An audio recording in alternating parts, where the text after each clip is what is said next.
Katolik kelas 2. Materi pembelajaran D. Tetangga.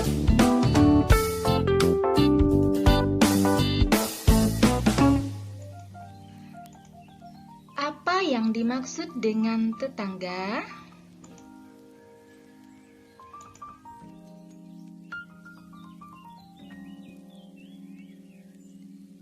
Nah, sekarang mari kita lihat yang dimaksud dengan tetangga adalah orang yang tinggal di sekitar rumah kita.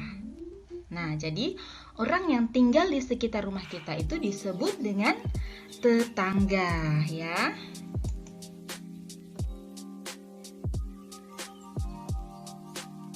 Rumah tetangga bisa di sebelah kiri, ya, bisa di sebelah kanan, bisa di belakang, dan juga bisa di depan rumah kita.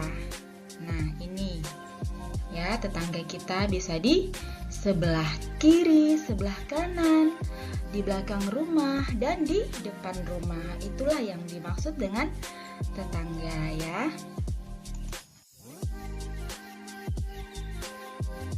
Kita dapat mengenal tetangga di sekitar rumah kita, seperti mengenal nama tetangga kita, siapa saja namanya.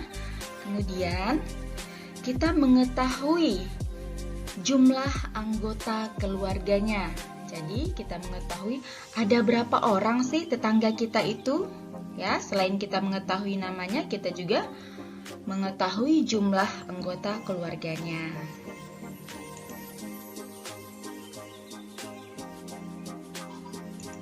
Sekarang, mari kita bersama-sama membaca cerita kitab suci yang ada di kitab Mazmur bab 15 ayat 1 sampai dengan 3.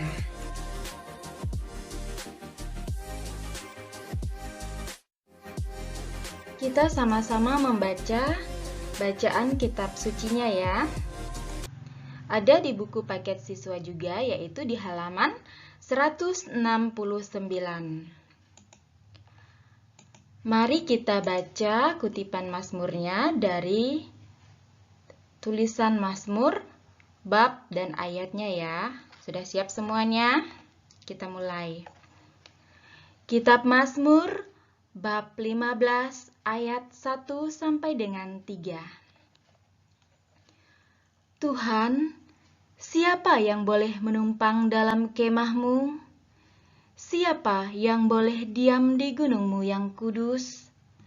Yaitu Dia yang berlaku tidak tercela, yang melakukan apa yang adil, dan yang mengatakan kebenaran dengan segenap hatinya, yang tidak menyebarkan fitnah dengan lidahnya, yang tidak berbuat jahat terhadap temannya, dan yang tidak menimpakan cela kepada tetangganya.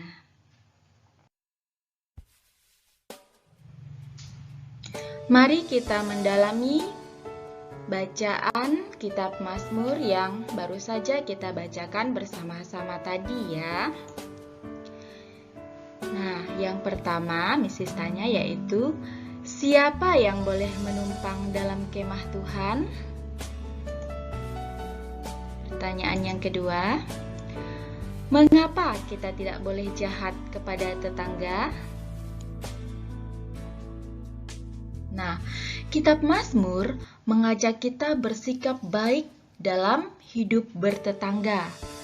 Orang yang boleh menumpang dalam kemah Tuhan adalah orang yang berlaku tidak bercela, tidak menyebarkan fitnah, tidak berbuat jahat terhadap temannya, tidak membuat tetangganya susah, ya. Kita berlaku adil, jujur. Nah, itu yang terpenting, ya, sikap kita terhadap tetangga kita.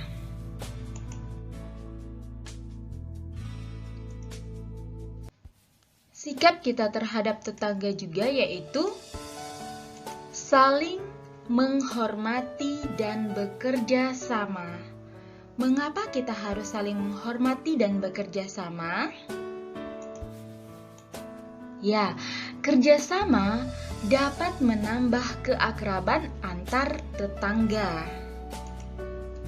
Kerjasama dapat membuat pekerjaan menjadi cepat selesai, pekerjaan yang berat menjadi lebih ringan kalau kita lakukan bersama-sama, ya.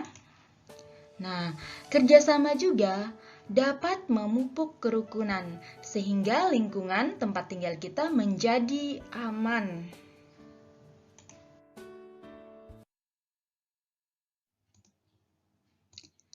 Dengan tetangga, kita tidak membeda-bedakan dari suku, ya.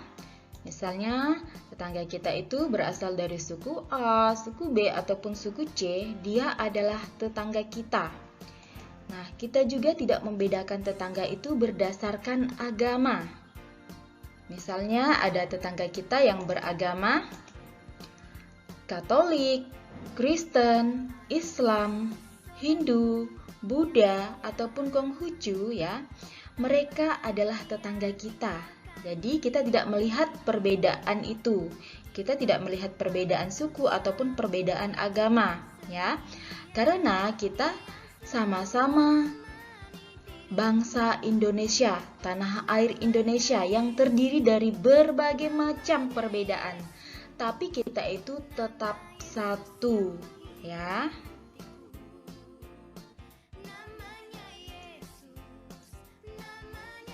Sekian materi pembelajaran kita tentang tetanggaku. Nah, semoga anak-anak memahami apa yang telah Missy sampaikan tadi, ya, dan semoga bermanfaat untuk kita semua. Tuhan Yesus memberkati.